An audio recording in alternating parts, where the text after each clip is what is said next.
Kei Pukekaaroa tātou, teetehi o ngā waahi o te pukapū o te taone nei o Taamaki I te whānuitanga o te nohoanga o Pukekaaroa.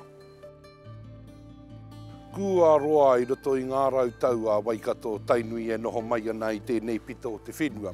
Ka mutu matua rā ko te nohoanga mai o te wherowhero I Koinei.